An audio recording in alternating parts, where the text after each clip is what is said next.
From 89.7 WUWM, Milwaukee's NPR, this is Lake Effect.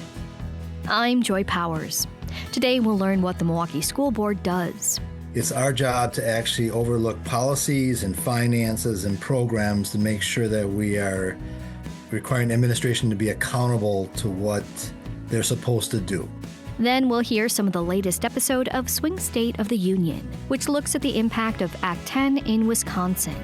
Plus, we'll learn how the Milwaukee County Birth to 3 program can help parents and caretakers when extra support is needed. Research suggests that the brain's development is the most adaptable in the first 3 years of life, and so early intervention services can change a child's developmental path. All of that is coming up on Lake Effect. But first, here are today's headlines.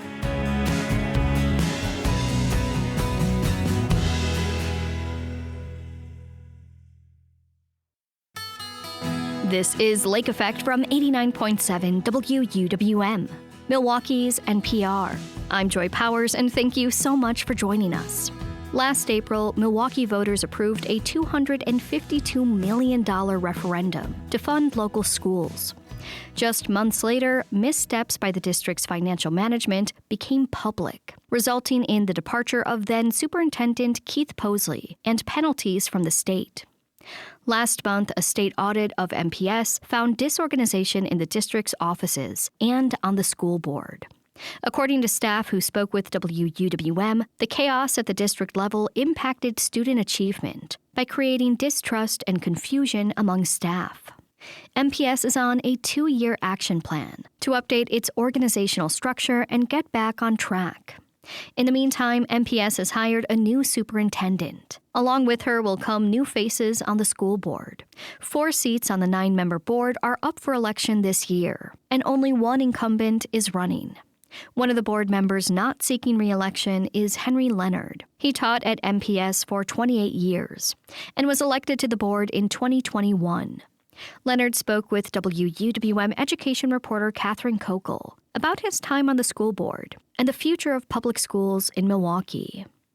I'm wondering if we could kind of just start with MPS's School Board of Directors for Dummies. How would you define this board and what its role is in the community? Realistically, I guess the board has several different functions, but one, to me, number one would be it's our job to actually overlook policies and finances and programs to make sure that we are requiring administration to be accountable to what they're supposed to do.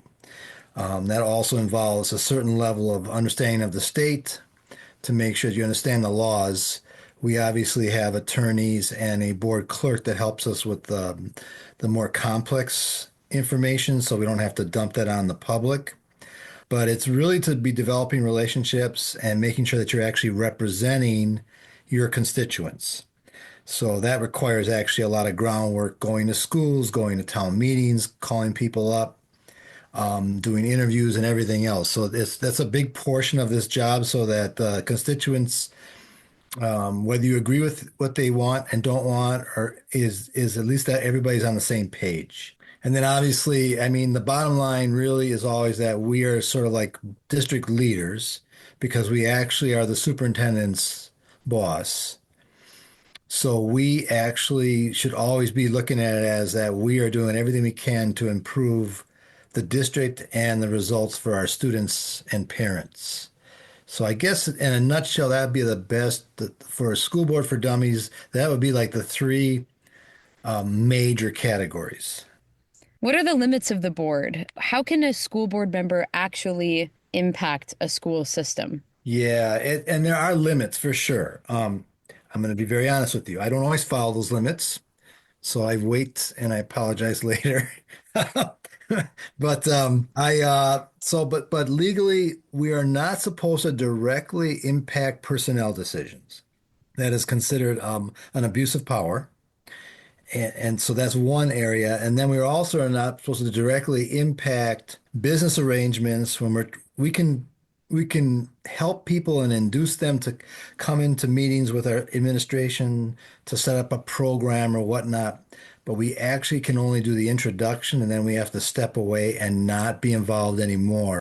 So, I sometimes always feel like the basic rule is board directors are supposed to inform present and inform, but we're really not supposed to actually get too much involved. But, and here's where the big but comes in. When leadership at the administrative level is not where it needs to be, or situations become so egregious and non-responsive, let's just say, board directors definitely have to start stepping in. And that's what happened in this district in really the last year and a half, I'd say. Speaking with the new superintendent, she has a much more hands-on approach. She understands her and the state, because I had to talk to Governor Evers' people also, and they sort of slapped my hand on this one. But I told them, I said, if things are not being done and we're not holding ourselves accountable as a school district and as a board, because the two are, can't be separated. I said, then we have to step in. We have to do something. We can't just let it all, we can't use excuses of, tradition and protocols and what a board can and cannot do. So I think I think it's going to continue, and I'm hoping it does. I'm hoping that the board directors are much stronger from here on in, and that they have the courage to sort of not just listen to the strong stakeholders in the district, but start to work towards actually developing a district that's much, much more successful. And it's worth noting here that Brenda Caselius is the next superintendent of MPS. She starts the job on March 15th. When you were talking about getting slapped on the wrist, are you talking about your experience with personnel decisions? I mean, because that was something that was specifically mentioned in the state operational audit of MPS, Yes. that board members were weighing in. It was that, and with the fact that I will at times overstep my bounds when it comes to, let's just say, like personnel decisions, and I will actually in closed doors say, we're not, this person is not going to make it into becoming an administrator or a higher level person at CO unless we get all this other information. I know that as a board director, you're not really supposed to go that far. That should be handled by your superintendent. I would believe strongly that Dr. Casilius is going to be that kind of superintendent. So, like, direct their feedback about a specific person or hire through the superintendent, who then can consider whether it's a serious concern, right? Exactly. And too often what happened under the previous superintendent and previous board clerk is information was never given to us at times. Actually, sometimes we were lied to be honest. And there was just the relationship was not true, was not real. And really to the credit of the community, they started to scream and yell a lot. And it sort of helped people like myself say, okay, well, I'm going to step up to the plate. The frustration level is extremely high, and something has to be done. We just can't sit in our hands and wait for the next set of people to come in and hope they'll take care of it. When you're looking back at your term on the school board of directors, what do you consider to be the board's biggest successes? I believe that this is the first board in a long, long time, and I can actually say this because I've heard this from former board directors that have actually taken on some of the corruption and stuff that was going on with upper administration. And I hate to put Dr. Posey under the bus, but I have to in this case, where it was just situations were out of control for various reasons, mostly because of lack of competency. There was no theft, nothing really terrible from that perspective. But as a board, we took those actions. It was painful. We had 4 people get recalled, the whole thing. And in the process, we got a new superintendent, a new board of clerks, and there's a significant number of staff members that now feel like they can be much more open. That feeds kind of perfectly into my other question, which was, what are the challenges that you see ahead for this next school board? We have 4 seats that are turning over this year. 1 will be taken by an incumbent, but we're going to see a lot of new faces on the board of directors. What are the challenges that lie ahead for those folks as you see them? And when you look at our, graduation rates, our low reading and math proficiency levels, attendance, those are actually the, bread and butter of the district in the end. And we have to change that. And that they're going to be forced to really do their homework on how that has to be done. We're going to be doing the science of reading. By the time 1 year from now, everybody that's going to be doing it should be trained in it. Then it's a matter of making sure that it's actually happening. And those are going to be the challenges for administrators, especially. They're going to have to make sure that this is occurring in their buildings. I'm glad we talked a little bit about student achievement because that is very often the hallmark of someone's campaign for school board. And yet, MPS's board of directors seems like there are a lot of other operational, mechanical challenges to get over as well to get to the point where we're talking about student achievement. I think that it's important for board directors to feel the pressure of knowing that they have to actually produce results. They have to increase test scores and attendance and graduation rates. They have to improve transparency, making sure that the public know for sure, I can trust you because I see the results. I see something happening. And I think that it's imperative that board directors understand, yes, this is the pressure you're under. And that's really why you should have run to be a board director. If you're looking at just the possible political ramifications for you in the future, that's the wrong motive for being a board director. Being a board director is really about the students and parents of your community and the schools that you're representing. I think I would just like to really stress that because that's really what the essence of what you should be doing out there as a leader. Henry Leonard is an outgoing school board member for Milwaukee Public Schools. Voters will decide on the 4 open board seats on April 1st. You can find information about the candidates running in our voter guide at wuwm.com.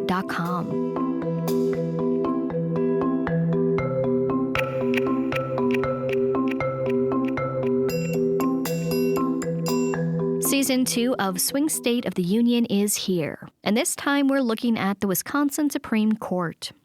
This season explores how court races have changed over the past 30 years, and why this supposedly nonpartisan election feels so partisan. The 3rd episode, called Act 10, is out now. In it, co-host Sam Woods and I explore how a law that ended collective bargaining for most public sector unions changed Wisconsin politics and led to violence on the Wisconsin Supreme Court.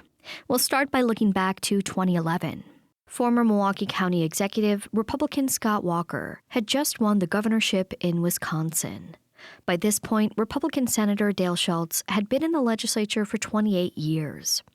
After years of the legislature being pretty evenly split between Republicans and Democrats, Republicans won surprisingly large majorities. We had won an election that we didn't expect to win as resoundingly as we had. And, people were anxious to help Scott Walker, who was certainly not as well known as many gubernatorial candidates. He didn't do much legislating when he was in the legislature. I think he was relatively well known in the assembly, but he wasn't a mover or shaker. But that was about to change. Governor Walker had big plans for Wisconsin and some big challenges to overcome. The state was facing a fiscal crisis, and the governor felt that he had to make some tough choices. Walker says the state had a $3.6 billion budget deficit. You could lay off tens of thousands of public employees, but even though I wanted a smaller, more effective government, I didn't want to do it through random pink slips. We could have cut Medicaid, but again, I wanted to be more strategic. I thought it made sense to make changes to encourage childless working age adults to move into the workforce and get off of Medicaid. But we didn't want to cut $3.6 billion because that would clearly cut seniors, needy families, children, and so forth. And we didn't want to raise taxes by $3.6 billion, in part because I said I wasn't going to raise taxes, but also because at that time, as bad as the economy was, we knew a massive tax increase would be like a wet blanket at any kind of recovery. On the campaign trail, Walker had been clear that he wasn't going to raise taxes, but he was less clear about his plan to make up the difference in the budget. J.R. Ross from WisPolitics.com covered the campaign in 2010.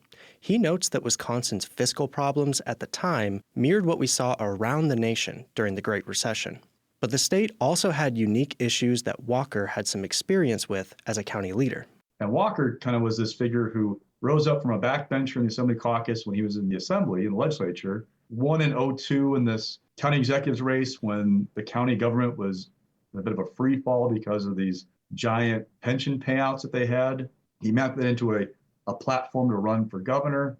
And he was kind of campaigning the idea he was going to make state employees pay more for their health care and insurance. Walker, though, didn't explicitly say, I'm going to go after collective bargaining. And then once he got into office, that became one of the first big moves to rein the cost. Act 10 wasn't just asking public sector workers to pay more for their benefits. It also would drastically limit collective bargaining. The bill would strip unions of many of their rights. It would repeal the right to strike for most public employees, and they would no longer be able to negotiate for raises beyond cost of living increases. The bill was 46 pages long and a far-reaching effort to scale back public unions' powers. It was a big swing, and a surprising one for veteran Republican politicians like Dale Schultz. He says the announcement of Act 10 took him off guard, but it was the way that Walker presented it to his colleagues in the Senate that really rubbed Schultz the wrong way. Schultz describes that day on the Senate floor when Walker announced the plan. He was in the room shortly afterwards, and I think they knew there was some pushback, and so it's turned into a little bit of a show. We know he's coming. All of a sudden they announce he's here, the doors pop open, and he walks in triumphantly and tells everybody how much he needs them, and we can do this, and then boom, he's out the door. It really wasn't conducive to an intelligent discussion of what was in front of us. And there's a reason why legislatures are deliberative, because you want to make the right decisions. You want the public to be engaged with you as you determine what it is that will benefit the general welfare and well-being of the people you represent. And when that happens and you're expected to be on board, that doesn't really happen. And if it had been an issue during the campaign, I think people could have said, well, it was a major part of the campaign, but it wasn't. The protests started almost immediately. Thousands of people filled the Capitol carrying signs and chanting.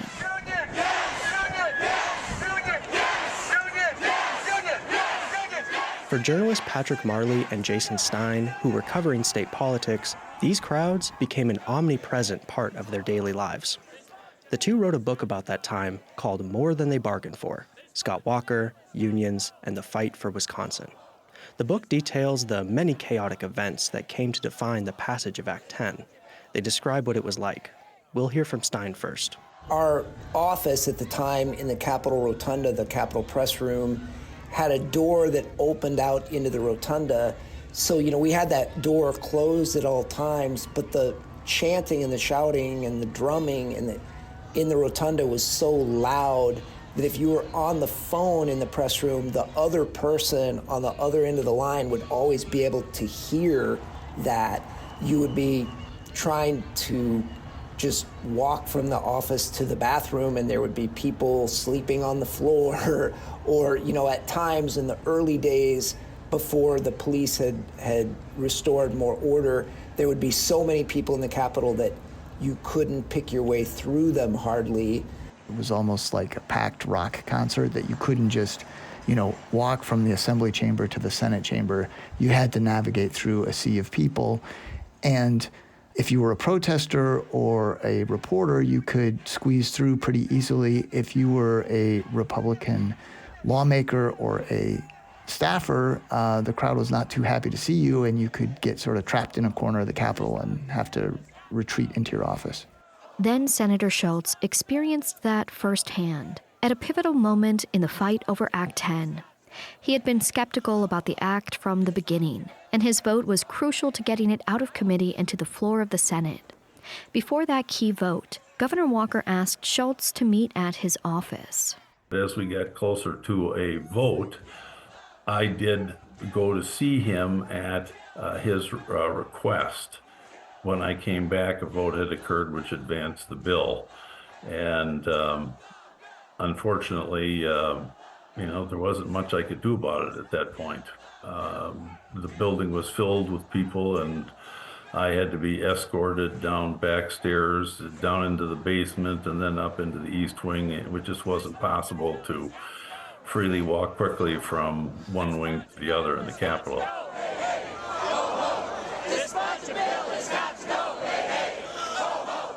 When Schultz was finally able to get back to the Senate, the vote to advance Act 10 was over. For his part, Governor Walker says the timing of the meeting wasn't deliberate. Although he says he has difficulty remembering the meeting, he remembers Schultz's reticence towards Act 10. I remember in that first caucus, he was the one who was not at all interested in pursuing the ideas that we had, and made it clear pretty much from that point forward. So we talked with him and other leaders along the way. But in terms of the timing of that, I had to go back and look at a calendar. But the die had been cast. Act 10 was headed for a vote before the full Senate, and the chaos continued inside and outside the Capitol. After nearly 3 decades in the Wisconsin legislature, Senator Schultz found himself losing faith in his party. Looking out of the majority leader's office one day, I was watching my colleagues running in, turning TVs from one station to another to see how this all was being covered like it was a performative art. Other people being deeply moved and wanting to pray in the next room.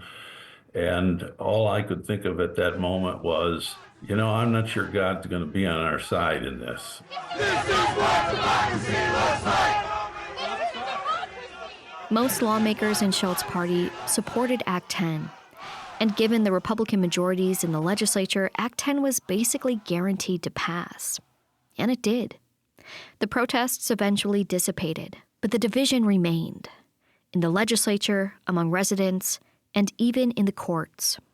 When asked about his role in this division, Governor Walker places blame on the opponents of Act 10.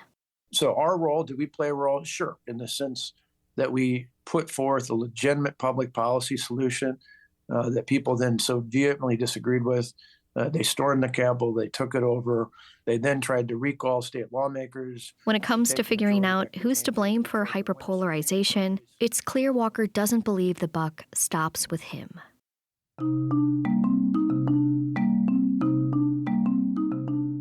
And here's where the Wisconsin Supreme Court comes in. Almost immediately after it was passed, Act 10 was challenged in the courts. Journalist Patrick Marley explains. There was a lot of litigation. It lasted years, but it all began, or most of it began, right away.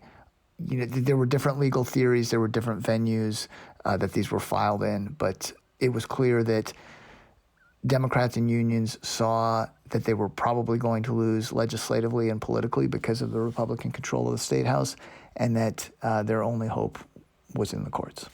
It was the start of something new, according to journalist Jason Stein. The political fighting quickly moved from legislative chambers to the courts chambers.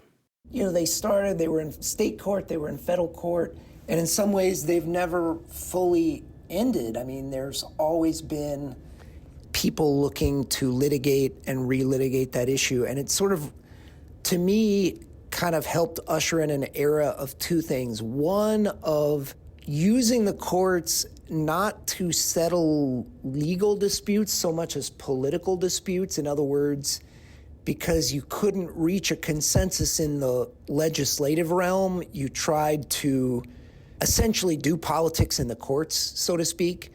And then two, to me, it's been the era of nothing ever ends. So, I feel like in the 2000s and the aughts, you would have political disputes, and you would, like, whether or not, let's say, to raise the cigarette tax in the state, and you would have a fight and a debate over it, and eventually you would have a legislative bill, maybe even a bipartisan bill, and it would pass, and the change would stick, and you'd move on to some other fight. Whereas I feel like Act 10 ushered in an era where nothing is ever settled. One side gets a provisional, a temporary, a marginal victory on an issue, but everybody understands that as soon as power changes hands, that original action is going to be undone. And there's not a lot of certainty about what the government policy is going to be for the long term. Politicians and political interest groups in Wisconsin have continued to use the Supreme Court to decide political disputes over abortion, gerrymandering, and power in government. Since the passage of Act 10, union membership in Wisconsin has been cut in half. Total compensation for public school teachers has dropped by 20%, and partisan polarization has continued to rise. That was part of Swing State of the Union, Episode 3, called Act 10. The podcast is hosted by myself and Sam Woods. The first 3 episodes of Season 2 are available now. You can find it at WUWM.com and wherever you get your podcasts. New episodes drop every Wednesday leading up to the April general election. You can also hear it tomorrow at noon right here on WUWM. And just like Swing State of the Union, Lake Effect is also a podcast. Search for Lake Effect wherever you get your podcasts to download and listen on demand. Later in the show, we'll bring you the latest episode of Bubbler Talk. But first, we'll learn how Milwaukee County's Birth to 3 program supports children with developmental delays. That's coming up next on Lake Effect on 89.7 WUWM, Milwaukee's NPR.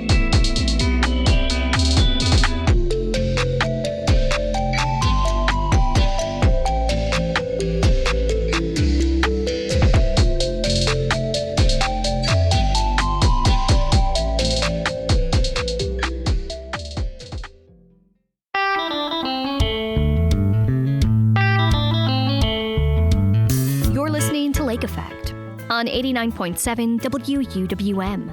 I'm Joy Powers. Raising kids comes with many challenges. For people in need of extra support, the Milwaukee County Birth to 3 program is a local resource. The program serves infants and toddlers as an early intervention program to address developmental delays and disabilities. To learn more about it, Lake Effect's Audrey Nowakowski is joined by Samantha Cortez, the Birth to 3 program coordinator for Milwaukee County, as well as Crystal Vang, Milwaukee County's Birth to 3 liaison. Vang begins by explaining what makes the period of birth to 3 years old so crucial for a child's development. Every child learns and grows at their own pace, right? But there are milestones that every child should meet. And so parents and caregivers, they know their child best. And it's best when, we can interact with them positively to impact the child and their development. And so research also suggests that the brain's development is the most adaptable in the first 3 years of life. And so early intervention services can change a child's developmental path. So we can't emphasize strongly enough how important it is for early diagnoses and intervention so that we can help the family in any way with this process. Okay, so let's say you're someone with a child who notices the maybe potential for some developmental delays or are concerned in general and don't really know where to start. What are the next steps? If they have a concern, typically they can make a referral. We do receive about 3,000 to 4,000 referrals a year. And so, the impact that the Birth to 3 program has on Milwaukee County, it's large. And we have also great partnerships with, local community hospitals and clinics and school districts, also with the Division of Milwaukee Child Protective Services, to name some of the few. So making a referral is the best way to do that. And by doing so, you can call the referral line. Do you know it, Samantha? 414-289-6799. So then to call the referral line would be the best way. And then behind that phone call, there's a professional that is there to receive the call so that they can answer the questions and concerns and direct them appropriately. Samantha, can you touch upon what evaluators look for when assessing a child and before kind of determining next steps and working with the family? Yes. So our motto in Birth to 3 is primary coach approach to teaming. And so that means that we really take the family's input. They know their child best. So we're really looking for that parent's knowledge on what is going on with their child. We look at the overall development of the whole child. And if there's a specific concern, then we look at that specific concern. So the family has an option of evaluators from speech therapists, occupational therapists, physical therapists that can look at that specific development with their specific tool and their expertise. There are a lot of factors that come into play when it comes to assessing and offering the correct services. And Milwaukee County is still in an unfortunate place where race plays a big factor in predicting health outcomes. And research indicates children of color are more likely to be misdiagnosed or diagnosed later in life. So how is the Birth to 3 program working to address this and try to create an inclusive environment for children and their families to address them according to what works best for them? Yeah, so in the past 2 years, we've had the opportunity to receive grants that focus on different aspects. So one, focusing on that social and emotional development, so that mental health of the caregiver and that child, as well as our current grant is focusing on eliminating barriers. So being more access, raising more awareness to families that don't know about early intervention or might not know about child's development and what their child's milestones should be meeting. So that is our goal, is trying to really eliminate those barriers, being more accessible to children and families of color, especially our Latinx and our Asian families. Our data really shows that we're not receiving those referrals as increasingly compared to white peers. I imagine this has a lot to do with outreach challenges. Can either one of you speak on that aspect of your work? Mm-hmm. So, with the whole pandemic and the COVID-19 pandemic, we actually did our grant that we did for that social emotional development, our efforts, we had to change our efforts. We wanted to do more, in-person outreach, going to the neighborhoods and communities. And with that pandemic, we had to switch gears. So we did a lot of our outreach social media wise. We launched our Facebook page and we did more community cafes. So having more of those opportunities for families to just click on a team Zoom link to get to know the Birth to 3 program wherever they're at any time, they can join us that way. So we trialed that out and it was really successful that we were able to get a lot of families interested in a virtual world and learning about the Birth to 3 program. In addition to these outreach challenges, I imagine that sometimes it's hard for parents to overcome their own conflicted feelings about asking for help or not knowing what's next for their child and even the stigma associated with that. So what would you like to share with caretakers to encourage them to take advantage of services like Birth to 3?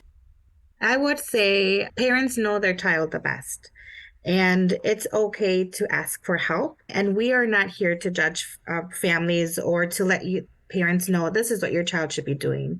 But we work individualized with that child and that family and letting them know where they're at developmentally. Our program is voluntary, so we are not mandated to provide these services, but we are here to help. And any little questions, any little concern, wondering, is my child supposed to be doing this? We're here to help answer those questions. Parenting is hard and can be isolating too. What kind of community or support network has stemmed from Birth to 3 that you both have seen? I would say that we've had the opportunity to work with the parenting network in the past 2-3 years in providing specific parenting classes and trying to increase our family engagement and building a sense of community in Birth to 3. We had an event Friday, May 19th at the zoo for our Birth to 3 families, and we had over about 400 families attend and just got to know and get to interact with other families who are facing the similar challenges. And it was really great and nice to see that. Crystal, could you talk about any other positive impact on families in Milwaukee County that the Birth to 3 program has seen? Yeah, for sure. So then we also with the parenting network, we had what was called the FAST classes. And so that's an 8-week series, once a week for 8 weeks. And this is a time where families can come together and have a meal together and also spend some quality time with their child. Also, they get to separate from their child and then be able to meet with the adults that are in the group and have some conversations with other parent partners. So with that, we're building the community that is much needed in this population, with young children, because again, every child learns differently and every parent also parents a little bit different. So being able to come together to unify, that community, that support for each other, just to know that they're not alone in this and that, even though you're taking your own path, you're also walking alongside other people and peers that are going through the same things. So this program is Birth to 3. I'm wondering, do you guys also serve a connective role in continuing a family support network after 3 years old? In the Birth to 3 program, we transition families to school services and other programs outside of Birth to 3. At the time that they turn 3 or right before they turn 3, that is, when we start the process for transition out of the program. And so we do work in partnership with other community providers, and we usually recommend an LEA, which is a local education agency, referral to school services if they should need additional support after they turn 3. Great to know. So before we close out, let's remind people, what's the best way for someone to connect with Birth to 3 to start? The best way that somebody can reach us is by calling the Milwaukee County Children's Program and Intake and Referral line at 414-289-6799. All right. Well, Samantha and Crystal, thank you both so much for sharing more about Birth to 3. Thank you. Thanks.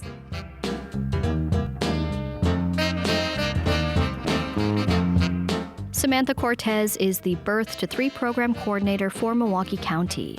Crystal Vang is Milwaukee County's Birth to 3 liaison.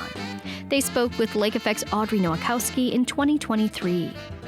In about 10 minutes, Bubbler Talk will look into evidence of mining around the Milwaukee River. But first, we'll speak with an artist about his unique medium for painting portraits of Milwaukee. That's coming up next on Lake Effect on 89.7 WUWM, Milwaukee's NPR.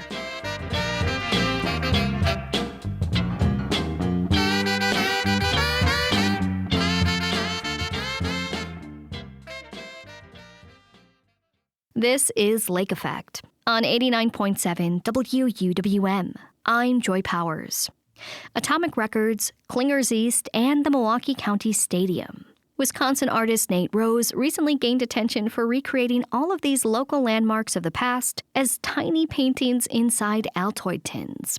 Lake Effect's Grant Nunez speaks with Rose about his latest series of paintings, called Milwaukee Memories. You've recently gained popularity for your tiny paintings that you've created inside Altoid containers. What inspired you to start this series of paintings? Well, I can't take credit for coming up with this idea. I think I saw it on Instagram or something a while back. But I just had an Altoid container laying around, and at that point I had been oil painting for about a year. So I decided to just try it out and put some paint in the bottom of the tin, use that as the palette.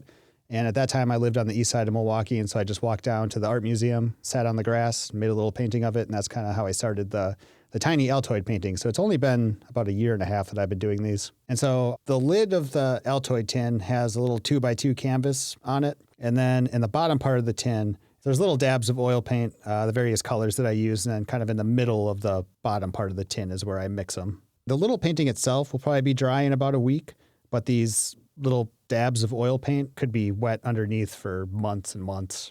And when did you start the series of painting Milwaukee memories or Wisconsin memories? Like 6 weeks ago.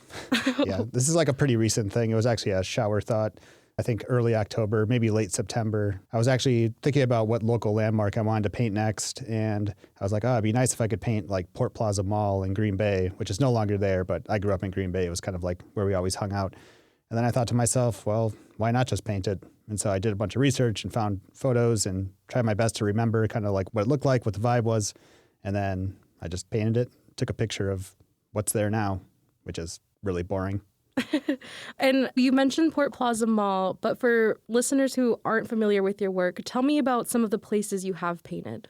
Well, here in Milwaukee, I painted Atomic Records, which was on Locust. Closed around 2009, I believe. I painted Klingers East, which closed a few years ago, also on Locust, but in River West. I painted Fuel Cafe, which was on Center Street in River West, and Milwaukee County Stadium. So those are the Milwaukee landmarks that I've painted so far. And tell me a little bit about the memories that you associate with those places. I have a lot of memories with all these places. So far, all of the memory paintings that I've done are places that I have a personal connection to. So Atomic Records, I used to live above it on the Oakland side. Me and my buddy were DJs at the time. This was 2008 to 2009. So we had like 4 turntables set up in the living room. We'd go down to Atomic and buy records all the time. And then we actually lived there when it closed. So when I started this series and I thought about what to do in Milwaukee, Atomic was like the first thing that came to mind. And then Klinger's East is just like very cozy kind of Wisconsin tavern. I have many fond memories of watching Packers games there and, just eating burgers and cheese curds and all that. And then County Stadium, I just went there all the time as a kid with my dad. We'd go to Brewers games all the time. And then Fuel Cafe, I didn't go there a ton when I lived here in 2008, 2009-ish, but I would definitely go there sometimes and just like sketch and hang out. Can you walk me through the process you go through to create a tiny painting, from even the beginning step of how you decide what you're going to paint? So first off, I look for things that are either visually interesting, like the Milwaukee Art Museum, or that have a personal connection to me, or that are just sort of weird, roadside attraction-y, strange things, or that have like a big nostalgia factor. I made a tiny painting of the world's largest potato masher. In September, I went down to Iowa, made a tiny painting of the world's largest strawberry.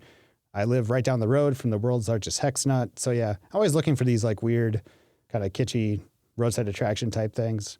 The second thing then is doing a lot of planning, actually. Sometimes I'll just go out into nature or wherever with my paints and like a blank canvas and just do something on the spot.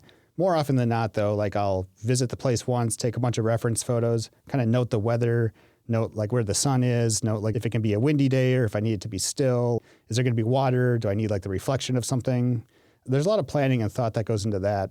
And then once I'm ready to go, like I have a plan in mind, then I'll get my paint all together and everything and then like head out and then go make it.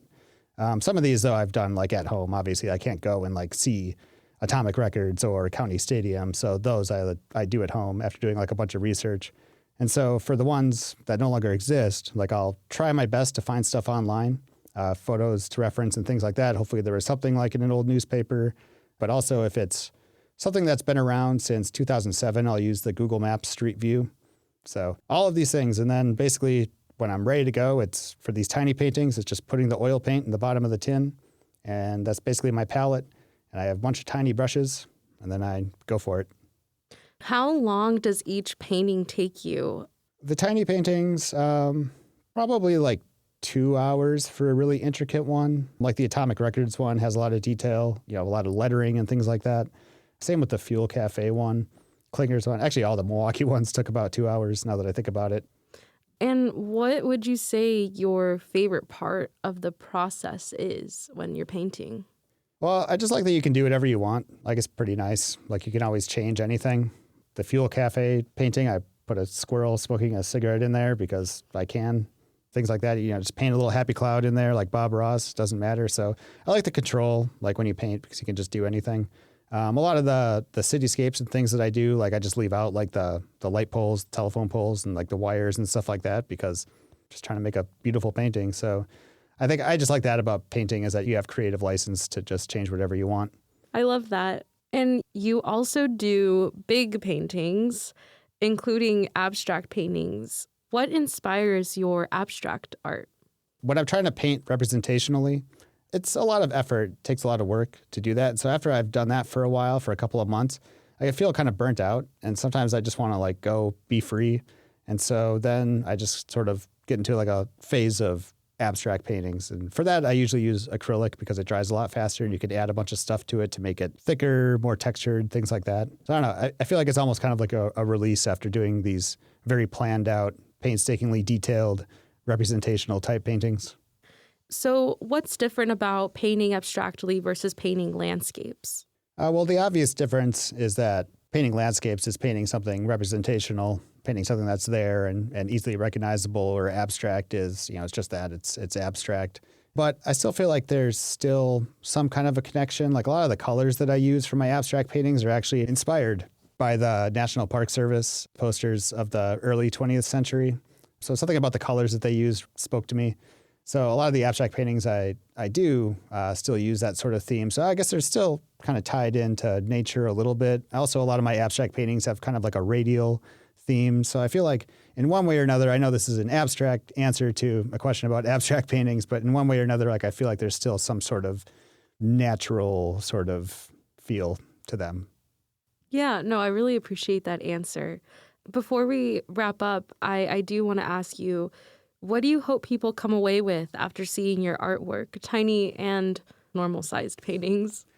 Well, I just hope that they have fond memories of some of these places like I do, and it just sort of hits them in the nostalgic feels a little bit and also just, stop and appreciate what's there, because in my research for all these paintings, I found that it is very hard to find these photos of these places that are no longer there. So I don't know, I would say take a lot of pictures with your phone, because if a place goes out of business or is no longer there for whatever reason, it's nice to be able to look back and see them.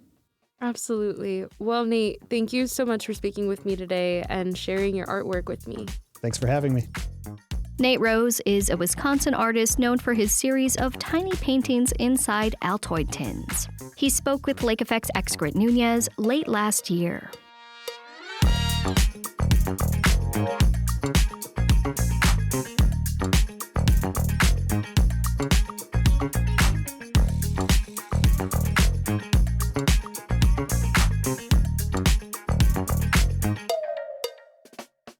Bubbler Talk, quenching Milwaukee's thirst for knowledge. I'm WUWM Eric Von Fellow Maria Peralta Arellano. During the summertime, Estabrook Park is a prime location to enjoy beer gardens, bike the Oak Leaf Trail, and experience the outdoors. But Bubbler Talk listener Sophia Hine was interested in not just the outdoor activities, but the history of the ground underneath Estabrook Park. Hine is a student at the UW-Milwaukee School of Freshwater Sciences. She took a course to learn how to use the mapping program ArcGIS and was assigned to investigate a waterway and how it has changed over time. She chose the southern Milwaukee River in the Estabrook Park area. What she found prompted her to submit a question to Bubbler Talk. While I was sort of looking into things that could have caused the changes in the river there, I ran into one sentence about mining happening around the area that today is sort of Estabrook Park, and I just was sort of curious, but I couldn't find much more. To learn more about this chapter in the Milwaukee River's history, Hine and I met up with Cheryl Nen of Milwaukee Riverkeeper. We got together at Estabrook Park. Well, the river's very high today. It'll be interesting. The history of quarrying in this area begins with what's called the Milwaukee Formation, a mass of rock and fossils unique to Milwaukee County. Although very similar, quarrying is the extraction of materials from the Earth's surface, while mining refers to extraction below the surface. The Milwaukee Cement Company began quarrying limestone from the Milwaukee River to use for cement in 1875. That continued until 1911, when the cheaper alternative of Portland cement put the company out of business. Cheryl Nen points out evidence of that history along the river. We're looking at Estabrook Falls, which can be seen from the park's beer garden. Yeah, so normally, you can see that there's a waterfall here. And so this is a ledge that's kind of a remnant from the mining because it was just a very hard ledge. So I think they mined this whole section of the river all the way even upstream of Hampton, which is the road that you see up there. The whole, from basically bank to bank, the whole river was mined for limestone, gravel, sand, aggregate, all of that came out. While limestone was the main prize being extracted from the Milwaukee River bank, some took interest in other minerals that make this area a geological wonder. The rare mineral millerite was discovered in the park. Millerite has a high percentage of nickel that is highly sought after by collectors. Samples of the mineral can be found at the UWM Thomas A. Green Geological Museum. Nen points to one large quarry filled with water that is still visible in Estabrook Park, the Blue Hole. It used to be a popular but dangerous swimming spot for locals after the quarry closed. Nen says there's also another large quarry that was used as a landfill by the city until it was turned into the current UWM Park and Ride lot. We followed her to visit the Blue Hole. This is the Blue Hole. So this was the whole area that was essentially mined back in the day by the Milwaukee Cement Company, 1875 to 1911, thereabouts. They created a lot, and it's very deep. So this is kind of a remnant of the mining operations, and then also the parking lot is a remnant. And that parking lot quarry was just, slowly filled with trash and is a current day parking lot. But this is still here. It is kind of an interesting resource. The quarry is on the east side of the Milwaukee River, surrounded by recreational trails. The man-made lagoon blends in almost seamlessly in the park, aside from pieces of concrete that give away the area's industrial past. Here's Bubbler Talk question asker Sophia Hine. I live relatively close to Landing Quarry, so it's actually interesting because to me it seems a little bit small. While the quarries remain a unique treasure in the park, the extraction of limestone and other minerals from the landscape has created a continuing struggle with flooding downstream and sinkholes. Really interesting to know all the different things and see how there's all these connections to other things too. Hein is glad she got to explore the geological past she accidentally discovered during her introduction to ArcGIS. What have you always wanted to know about the Milwaukee area? Visit wuwm.com/bubblertalk to submit your question. And join us April 10th at Gathering Place Brewing Company in River West for Bubbler Talk Trivia. Register to attend at wuwm.com. That Bubbler Talk from WUWM's Eric Von Fellow wraps up today's show. I'm Joy Powers. Audrey Nowakowski, Sam Woods, and Excrit Nunez join me in producing Lake Effect each week, with help from Rob Larry and Graham Thomas. Becky Mortensen is our executive producer. Emily Files helps edit the show.